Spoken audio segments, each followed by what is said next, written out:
Hello, everyone. It's me, Jordyn Smith, the voice and the astrologer for this YouTube channel, Nonconformist Conscience. There's a couple of things that I want to talk about for this week. And first, oh my God, I have like a hair. Excuse me. First, I want to let you guys know that we are just a few days out from the EA online conference, and I would absolutely love to see more of you all's faces during that conference. If you haven't already purchased the online conference pass, it is 15 lectures with yours truly. Each lecture is 2 hours long. And so that's over 30 hours of some really inspiring lectures that are being given over different concepts and different teachings that haven't really been touched on before.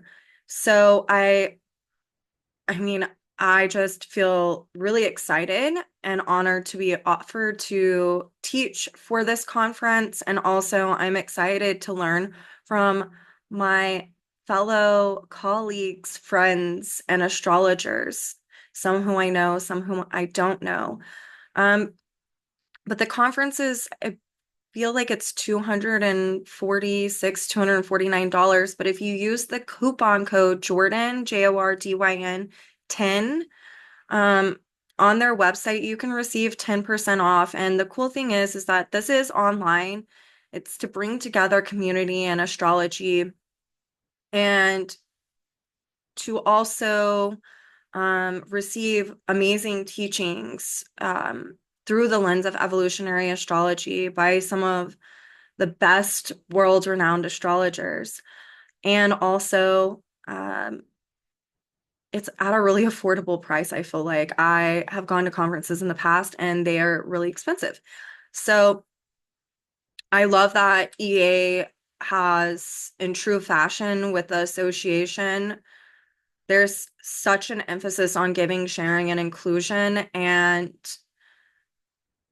making this affordable, especially right now during what's going on in the world with inflation.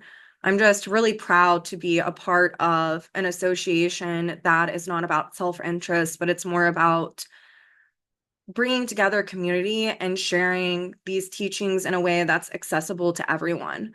So there's that. Also, I still have my fall eclipse special going on for $80. It's 60 minutes. I will answer any of your questions about the eclipses.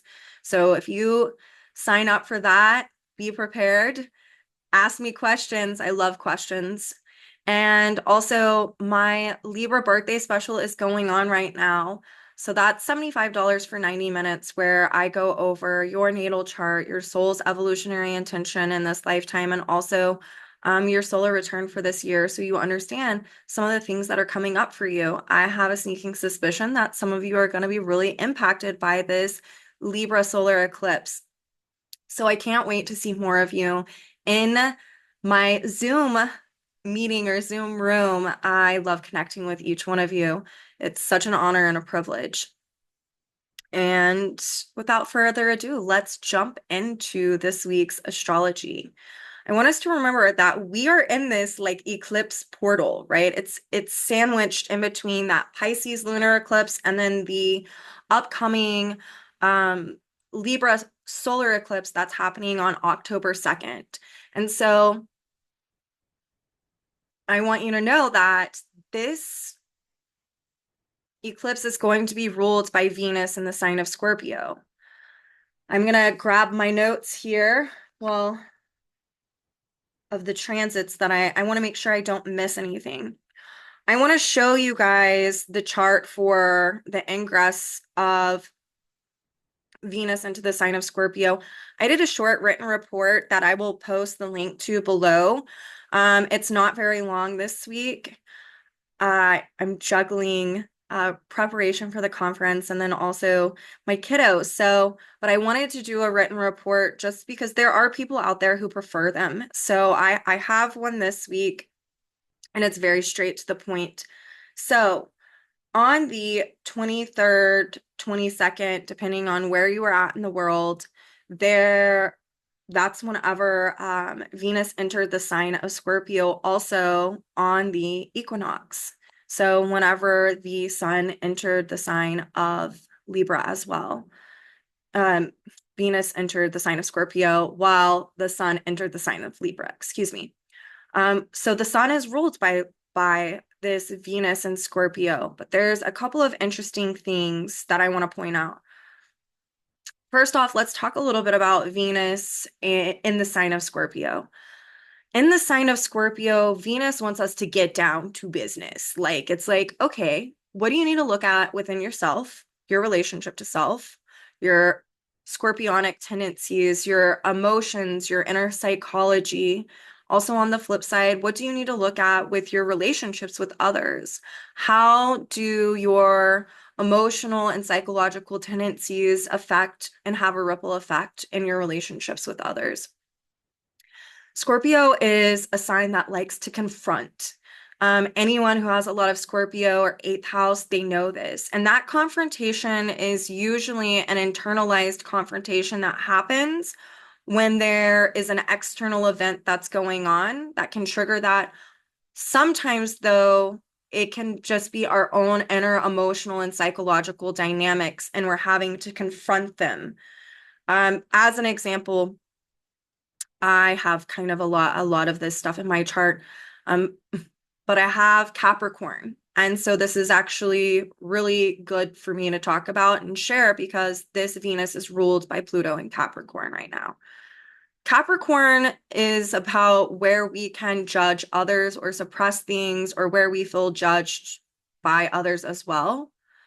And like I said, Scorpio likes to confront. So as a little intel about myself, whenever I was younger, I would have preconceived judgments about other people.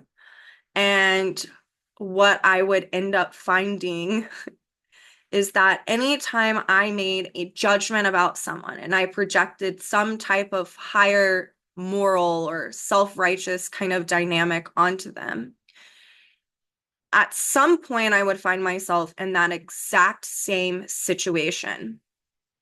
And what it did is it confronted me with a few things. It taught me lessons about incorrect judgment or projecting judgment and self-righteousness. This is like my early 20s. It also taught me about we don't really know what we would do in a situation unless we're in there, in that same situation. It also taught me about how whenever you point one finger at someone, you've got four pointing back at you. And it also taught me this very scorpionic lesson of what exists in other people exists in us too. But within the sign of Scorpio, the confrontation that what it's teaching us through our confrontations is about understanding who we are, who we aren't, and who we absolutely cannot be. And so what it taught me is to not judge. I cannot be someone who judges others off of some type of conditioning of a value system. We see it a lot within religions, right? People make these judgments about women who have abortions or I mean, the list goes on. I don't want to make this political, but it's like a Capricornian Scorpionic thing, where our conditioning, whether it's cultural, social, religious, societal, we will create judgments, Capricorn, when people are in situations. And so there are people who make these judgments about women who have abortions or who do certain things with their bodies. And then guess what? Oh, Pluto Scorpio comes around and they have to be confronted with that same situation. And so it also challenges someone about their own conditioning, around their own beliefs, the ways that they structured their values or their beliefs around things. And hopefully it gets them to understand that sometimes that's not in alliance or in alignment with natural law of giving, sharing, and inclusion. So I just wanted to speak about that for a second before I dive into this. But this is this dynamic that can happen when Venus is in the sign of Scorpio, especially while Venus is being ruled by Pluto in Capricorn. This is not going to happen again in her lifetime. Venus being ruled by a Pluto in Capricorn. So if you think back to 2008 and the 14 years that this transit has been going on, there have been 14 different times that Venus has been in the sign of Scorpio and ruled by that Pluto in Capricorn. And this is, again, this eclipse season started off with a lunar eclipse, which is usually it's a solar eclipse. It's wanting us to start something new and then close something up. This cycle of eclipses started with a lunar eclipse that was speaking to closing things up so that new structures can occur. And it's the ways in which our conditioning or how we've structured our emotional, psychological dynamics has an effect on our interrelationship to self, our relationships with others. And once this solar eclipse in Libra happens, it's really saying there's a birthing of how we relate to other people is trying to take a new structure, a new form. And so I want us to think about that as I'm talking about Venus and Scorpio right now, and its last time of being ruled by Pluto at 29 degrees. So let me share this chart with you for a second.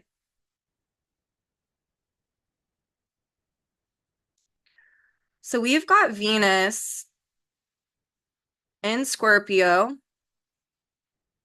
in the third house with Libra conditioning it. And Venus is ruled by Pluto retrograde in the sixth house in Capricorn. And Venus is conjunct the south node of Mars and the south node of Venus. So these planetary nodes. And if we're looking at Mars here in Cancer, there we have it. And its south node is here, conjunct this Venus. We've also got Venus ruling the sun now. Still the south node. And Uranus retrograde. So I want you guys to take that in for just a second, and then I want to talk about this with you all.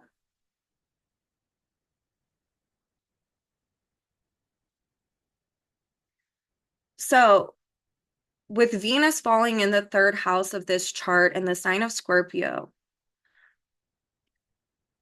conjunct the south node of Mars and the south node of Venus is really saying there is information, third house, that can come up regarding our past, Venus ruling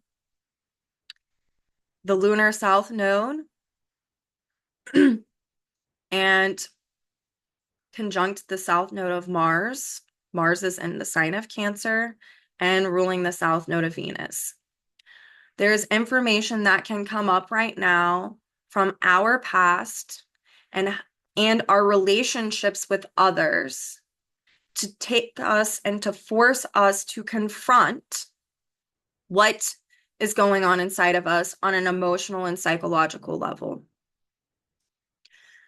To pull in Pluto and Capricorn in the sixth house, ruling that Venus, that south node of Mars, that south node of Venus as well, in order for us to metamorphose structures, Capricorn being structures, Pluto, Scorpio being a metamorphosis. So there's this need to continue to improve and to purge, sixth house, these old structures in order to have a metamorphosis occur. There's something I want to talk about with that term metamorphosis. We've got Scorpio action going down right now. We've got Piscean action going down right now, and we have Uranus, an Aquarian dynamic, but Uranus is in Taurus. So Uranus in Taurus has been about us transforming our inner relationship to self, meaning that we are taking what we don't like and taking that out and then putting something else back in order to transform. That's an Aquarian, Uranian dynamic, transformation. It's where a structure is transformed. Pisces is about transcendence, transcendence of limitations, transcending time, space, reality. It's something that goes on for forever. It transcends. And then you have Scorpionic, Plutonian, eighth house metamorphosis. That means, and it's different than transformation. It's different than transcendence. It means that, and make no mistake, that Scorpio naturally sextiles Capricorn. So it pulls in what I'm about to tell you. From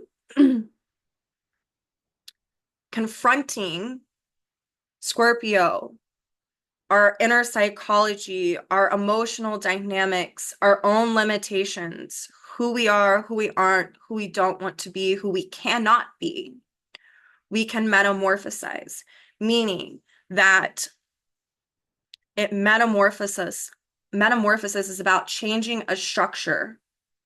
All right. So a tadpole becomes a frog. A tadpole and a frog is not the same thing. A caterpillar becomes a moth. A caterpillar and a moth is not the same thing. The actual structure has changed. That is metamorphosis. And that is part of this dynamic that's going on. We are transforming our inner relationship so that a metamorphosis, the structure of how we relate to others, the structure of our relationships can change. A metamorphosis can occur. That's Venus ruling all of this Libra. That's also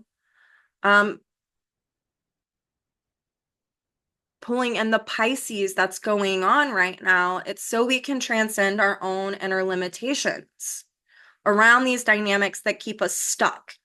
So during this transit of Venus in Scorpio,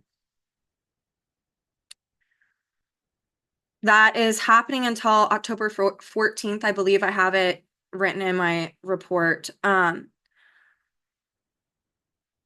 can be instances where old traumatic dynamics that have affected our inner relationship to self, Uranus and Taurus, Uranus correlating to trauma, Taurus correlating to our inner relationship to self, can come up.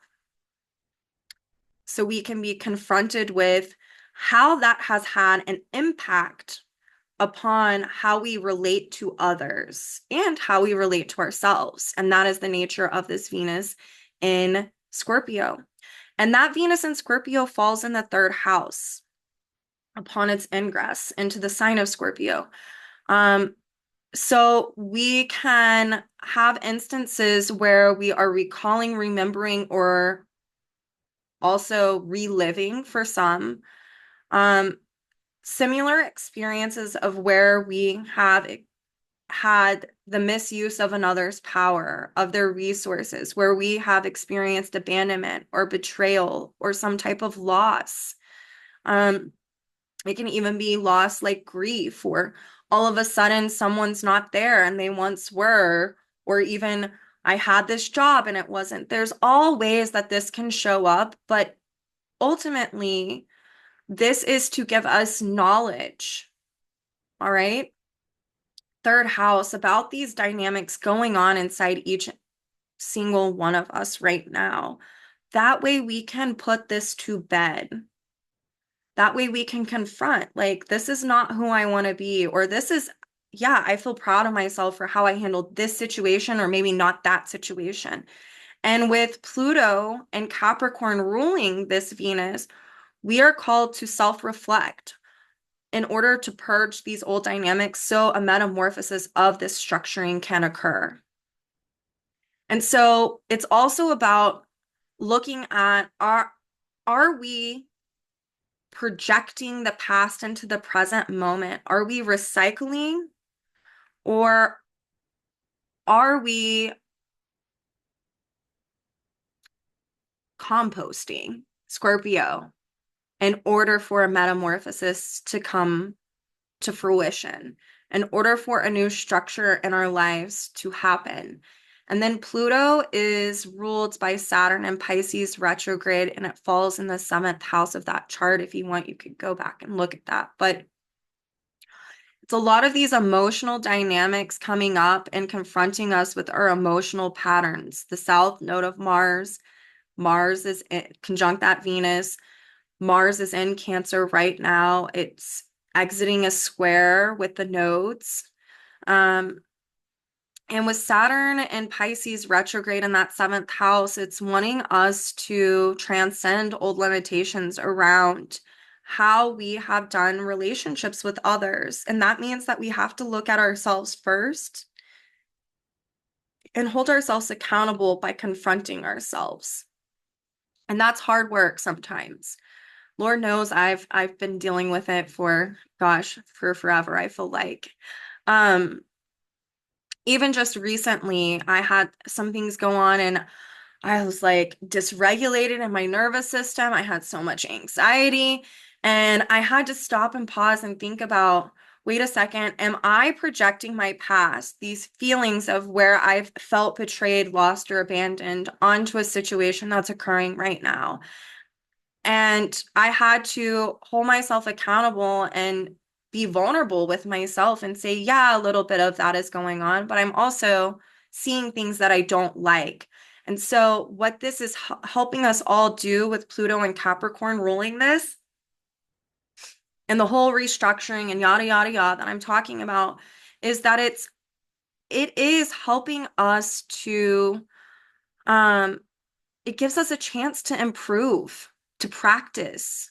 That lunar eclipse in Pisces was like signaling this is a time to close things up by practicing what you preach, by practicing and walking your talk. And so I had to stop and reflect, Capricorn, and hold myself accountable in my own emotions, and then to make a correct call, a choice, to not repeat the past patterns of my own emotional dynamics, but to create new action with the choices that I make going forward. And that is a lot of what can be happening right now is these instances evoke something inside of us that reminds us of the past. And it's about us being in our own authority and saying, no, I'm not going to behave in that way anymore. I am not that same person. And so I need to sit here. I need to honor what's coming up because it's signaling something, but I need to practice how I'm going to move forward, how I can make a correct judgment, a new path in order to move forward and not be the same old person, to not make the same old choices, to not recycle. And so that can be coming up for so many people. So I wanted to speak to that. And then on the 25th, which is tomorrow here in the States, Mercury is in Virgo still. It will oppose Neptune. It's approaching the opposition right now. So this is really helping us understand what needs to be healed. Like, oh, what have I learned through these experiences, and how can I promote more healing for myself? It can promote a lot of clarity. It can also make us feel like, well, I think I know what this is, but now I'm not so sure. And that's okay. That is like the Neptunian properties. Here's the thing. Later on in the day, Mercury is going to trine and a disseminating trine to Pluto in Capricorn at 29 degrees. And that can give us the clarity that we need. That information, that clarity can be disseminated to us. And so it's about distilling what it is that we've taken in and having an inner gnosis in order to make correct judgments, in order to make correct choices, in order to restructure. Remembering that Mercury is trining Pluto and Capricorn for the last time that it's ever going to trine Pluto and Capricorn in this lifetime. This is happening during this eclipse sandwich, right? So again, a lot of information, a lot of insight, a lot of clarity, a lot of confusion, a lot of ahas, a lot of knowing can happen. But it's about not denying reality. If there's something that you need to do, a choice that you need to make, that your intuition, your gut is telling you this is what you need to do, don't deny it. This can be where we're confronted with a choice on how to move forward, and then we get to practice. Am I that same person I was, or am I not? And then on the 26th, Mercury is going to enter the sign of Libra, ruled by Venus and Scorpio. And this helps us to practice our listening skills and how we communicate with others in our relationships. So are we going to do lower vibration Venus and Scorpio and project all types of shit onto people from the past? Or are we going to really listen to where they're coming from, hear where they're coming from, even if it is confronting us with a wound or some type of pain or some type of prior dynamic? How are you going to move forward? How are you going to communicate? Can you be vulnerable? This is coming up for me. I have one of my girlfriends. I absolutely adore her. She lives here in Oklahoma with me, and she's been having a lot for her coming up with her new relationships that, especially one in particular, where she gets really anxious and she's, oh my gosh, but she's really beautifully navigating this by speaking and just communicating what's coming up for her. And here's the thing with Mercury and Libra and all of this Libran energy going on, especially with Venus and Scorpio, it's about discernment, discerning who is a safe person that I can talk to right now, who maybe isn't the person who can hear me. And so I'm not going to go, not because I don't love them, but it's also, I'm not going to punish myself, right? Like, I'm not going to, why would I do that? Because it's also about not getting validation from other people, but maybe just expressing oneself. As humans, we all need to be validated at some point, but this Venus and Scorpio can really have us being confronted with how and why we seek validation outside of ourselves and applying the knowledge that we're learning right now. So we can become more secure. Venus and Scorpio can also, ruling all of this, can also be confronting us where our own motivations around saying things to people, expressing ourselves to people, or our own motivations of the actions that we take, or and if it's our motivation around maintaining a status quo, this is the time that that pattern and structure can be dissolved, and it can create the metamorphosis of a new structure if we consciously utilize it.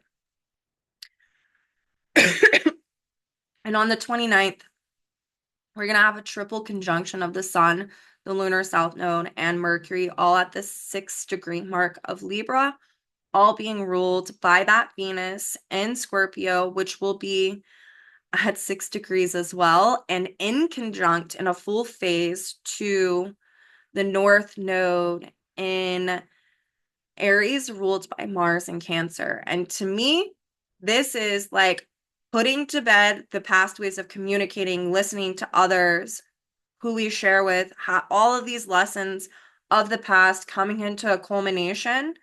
And also, it's where some of us, with that Venus ruling all of that, and in Scorpio, can be confronted with power dynamics, my will versus someone else's will, Aries, and how that evokes an emotional reaction or emotional response, and the need to confront ourselves with, am I going to behave in the past, South Node, or am I going to apply the knowledge, Mercury, that I've been learning as a way to truly listen, to truly heal, and to also honor myself, to not abandon myself? That way I can cultivate new emotional patterns. North Node, ruled by Mars in Cancer, that helps to cultivate a new structure, metamorphosis of a new structure. So it's giving us an opportunity of practice before this new moon solar eclipse happening in Libra on the 2nd. So practice, practice, practice, practice, practice. And the interesting thing at this time is that while that triple conjunction is going down, with Mercury, the Sun, and the South Node all in Libra, the North Node of Mercury is in Virgo at 21, square to Jupiter in Gemini, ruled by that Mercury. That is in a first quarter square. So there's this need to act upon the information that we've been distilling as a way to have improvement. What is the knowledge you've taken in? How do you feel like this is going to expand your own inner awareness around dynamics? It can help us understand the natural law of unity and diversity, seeing there's this Gemini Libra dynamic, if we have the willingness to hear. It also teaches us to purge old dynamics where we have expectations of, if I am authentic and I say what I need to say, then this person's going to do this. No, that doesn't always happen. A person can choose to not hear, but it's what you do with that information. How do you hold your own boundary, Libra? Libra is, people can oftentimes think that a boundary is about control. I've said this before. I'm going to say this again right now. This week can be gearing us up to really learn these lessons of the boundary lies within the one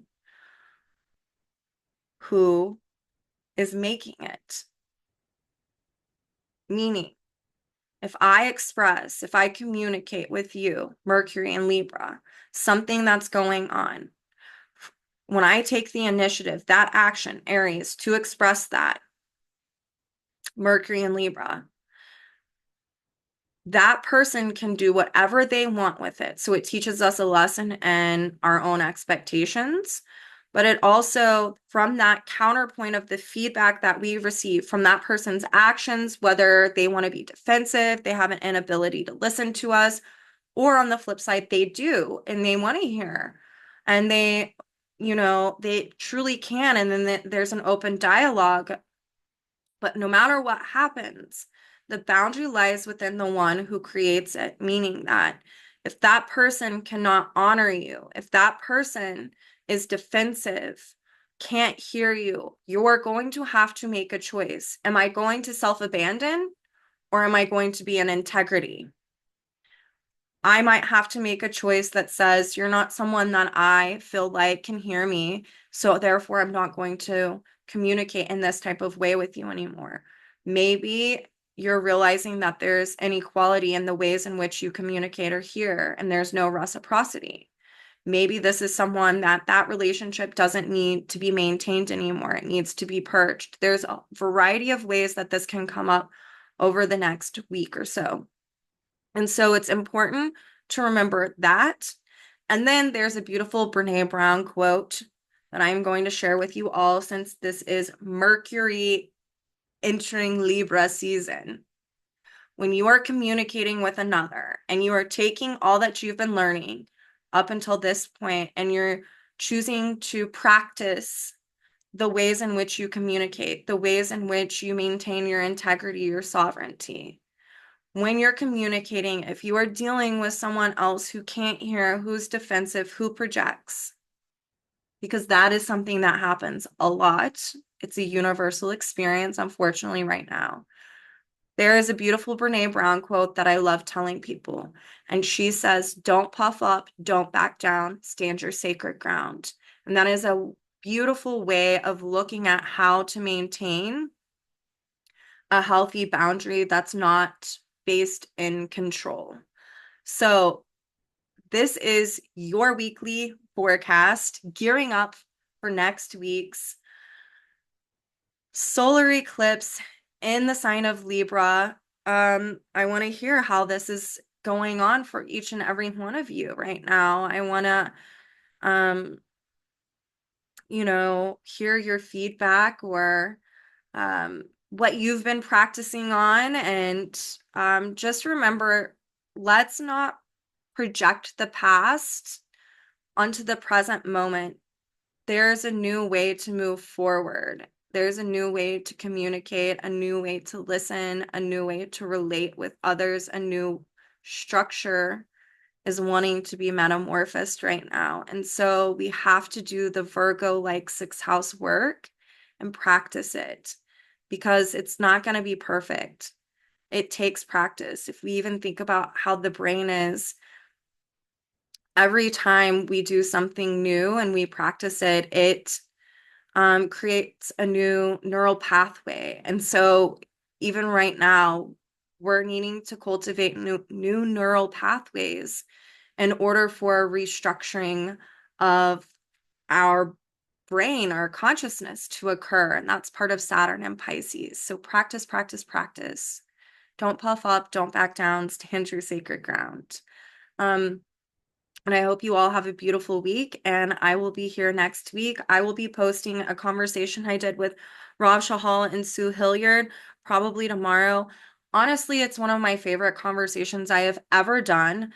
I share my chart and I talk about how I got into astrology, and I also tell people a little bit about um, some of my backstory of, yeah, how I got into it. I have a packed eighth house, so a lot of it was um, trauma and wanting to understand myself and why I was the way that I was and wanting to be of service and wanting to help. And so I get really vulnerable in that video, and I hope that you guys enjoy it because when I speak about some of the things, like abuse and different kind of scorpionic dynamics, it's because I feel like people need to know that they're not alone when certain things happen to them, and it can actually birth something really special in your life. And so I will be, like I said, I'll post that tomorrow. If you want to actually get to know who I am a little bit more and my path to astrology. So I hope to see more of you I think this week I might have one or two spots, but I know next week I have a few spots, but over the next few weeks, I hope to see more of you. And I will see you all later. Have a beautiful week.